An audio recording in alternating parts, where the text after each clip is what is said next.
الحمدللہ رب العالمین والعاقبۃ للمتقین والصلاة والسلام علی سید الانبیاء والمرسلین اما بعد فاعوذ باللہ من الشیطان الرجیم بسم اللہ الرحمن الرحیم قال اللہ تبارک و تعالی فی القرآن المجید والفرقان الحمید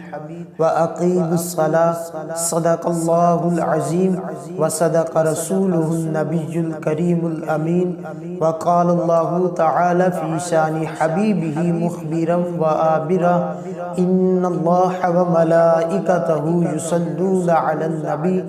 یا ایہا الذین آمنوا صلوا علیہ وسلموا تسلیما الصلاة والسلام علیک یا سیدی یا رسول اللہ وعلا آلک و اصحابک یا سیدی یا حبیب اللہ الصلاة والسلام علیک یا رحمتا للعالمین وعلا آلک و اصحابک یا سیدی یا خاتم النبیین۔ اللہ وحدہ لا شریک کی حمد و ثنا و حضور نبی مکرم نور مجسم شفیع معظم امام الاولین والآخرین سید المرسلین کی بارگاہ میں درود و سلام کا نذرانہ پیش کرنے کے بعد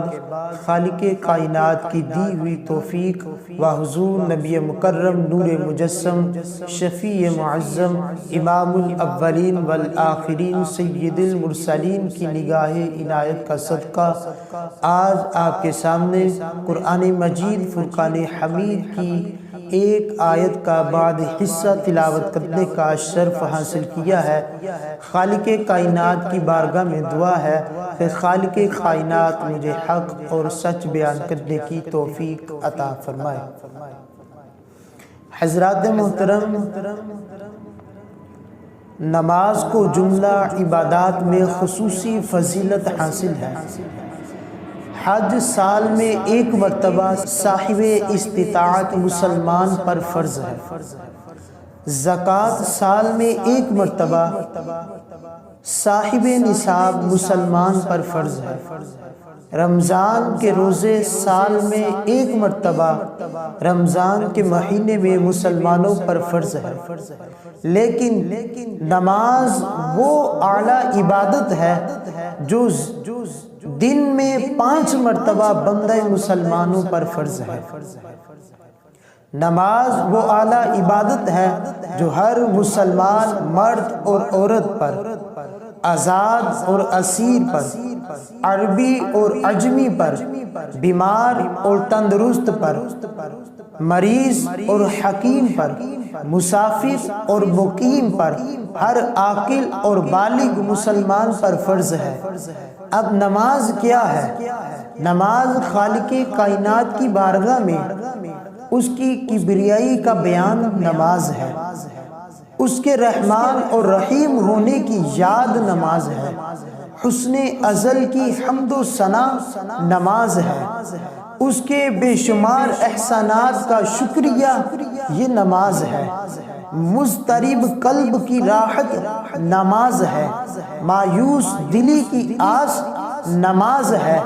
بے قرار روح کی تسلی نماز ہے، ہستی کا خلاصہ نماز ہے، الستُ بربکم کا فطری جواب یہ نماز ہے، کامیابی کا راز نماز ہے، دین کا ستون یہ نماز ہے، اور بندہ مومن کی معراج بھی نماز ہے۔ اب دیکھیں کہ ہر چیز اس دنیا میں فانی ہے، ہر انسان، ہر جاندار جو اس دنیا میں آئے ہیں خالق کائنات کے حکم کے مطابق زندگی گزار کر اس دنیا سے ہم نے رخصت ہونا ہے اور ہر چیز کا حساب دینا ہے، زندگی کا حساب دینا ہے، مال اور دولت کا حساب دینا ہے، جوانی کا حساب دینا ہے، اپنے علم اور عمل کا حساب دینا ہے۔ الغرض ہم نے زندگی کی ایک ایک سانس، ایک ایک لمحہ، ایک ایک سیکنڈ کا حساب دینا ہے، لیکن ان تمام حسابوں سے پہلے ہم نے جس چیز کا حساب دینا ہے وہ ہے نماز۔ میرے کریم آقا علیہ السلام نے ارشاد فرمایا اِنَّ أَوَّلَ مَا يُحَاسَبُ بِهِ الْعَبْدُ يَوْمَ الْقِيَامَةِ صَلَاتَهُ، فرمایا قیامت کے دن جو سب سے پہلے عبادات میں سوال ہوگا وہ سوال بندہ مومن سے نماز کا ہوگا۔ حضرات محترم، ہم دیکھتے ہیں آگ کی علامت حرارت ہے، ہم دیکھتے ہیں برف کی علامت ٹھنڈک ہے، سورج کی علامت گرمی ہے، سورج کی علامت دھوپ ہے، ہم دیکھتے ہیں چاند کی پہچان روشنی ہے، حور اور گلاب کی پہچان روشنی ہے۔ اسی طرح بندہ مومن کی بھی پہچان ہے، اور بندہ مومن کی پہچان یہ ہے کہ وہ نمازی ہو۔ میرے کریم آقا علیہ السلام نے ارشاد فرمایا لِكُلِّ شَيْءٍ عَلَمٌ وَعَلَمُ الْإِيمَانِ الصَّلَاةُ، فرمایا ہر چیز کی ایک علامت ہوتی ہے، اور ایمان کی علامت یہ ہے کہ بندہ نمازی ہو۔ اب صحابہ کرام نے اس حدیث پر عمل کس طرح کیا کہ جامع ترمذی شریف کی روایت ہے، کریم آقا علیہ السلام کے پیارے صحابہ جب نماز کو ادا کیا کرتے تھے تو صحابہ کرام فقر اور فاقہ کی وجہ سے زمین پر تشریف لے آتے، اور منافقین انہیں یہ دیکھ کر کہتے انظروا الی ہؤلاء المجانین، وہ کہتے کہ دیکھو ان لوگوں کی طرف کہ یہ بازاروں میں نہیں جاتے، مال اور تجارت کی غرض سے بازاروں میں نہیں آتے، اور صفوں میں نماز پڑھتے ہوئے فقر اور فاقے کی وجہ سے گر جایا کرتے ہیں۔ تو کریم آقا علیہ السلام کو جب اس طعنے کا علم ہوا تو حضور نے ارشاد فرمایا لو تعلمون ما عند اللہ لکم لدعوتم اللہ ان یزادکم فقرا وحاجتا، فرمایا اے میرے پیارے صحابہ اگر تمہیں اس بات کا علم ہو کہ اللہ نے تمہاری مہمان نوازی کے لیے کیا کچھ تیار کیا ہے تو تم اللہ سے یہ دعا مانگو کہ اے اللہ ان یزادکم فقرا وحاجتا، اے اللہ تم ہمارے فقر اور فاقے میں مزید اضافہ فرما۔ حضرات محترم، حضرت عمر رضی اللہ تعالی عنہ آپ نماز فجر ادا فرما رہے ہیں اور مجوسی آتا ہے، آپ پر خنجر کے کئی وار کرتا ہے، آپ جب خنجر پر آپ کو کئی وار ہوتے ہیں تو آپ نے فقدمہ حضرت عبد الرحمن ابن عوف کا ہاتھ پکڑا اور ان کو مصلی پر کھڑا کر دیا اور خود پیچھے تشریف لے آئے۔ صحابہ کرام نماز مکمل کر آپ کو جب گھر لے کر تشریف لے کر گئے تو کیا دیکھتے ہیں کہ حضرت مسور بن مخرمہ رضی اللہ تعالی عنہ تشریف لاتے ہیں اور آ کر عرض کرتے ہیں یا صحابہ رسول اللہ صلی اللہ علیہ وسلم اصلی عمر، فرمایا صحابہ مجھے اس بات کی خبر دو کیا حضرت عمر رضی اللہ تعالی عنہ نے نماز کو مکمل کر لیا تھا؟ اب صحابہ کیا فرماتے ہیں؟ صحابہ فرماتے ہیں مسور آپ دیکھ نہیں رہے کہ حضرت عمر رضی اللہ تعالیٰ عنہ پر خنجر کے وار ہوئے تھے، بے ہوشی کے عالم میں آپ کو گھر تشریف لے کر آپ کو گھر میں لایا گیا ہے اور آپ اس وقت بے ہوش ہیں۔ تو حضرت مسور بن مخرمہ نے ارشاد فرمایا صحابہ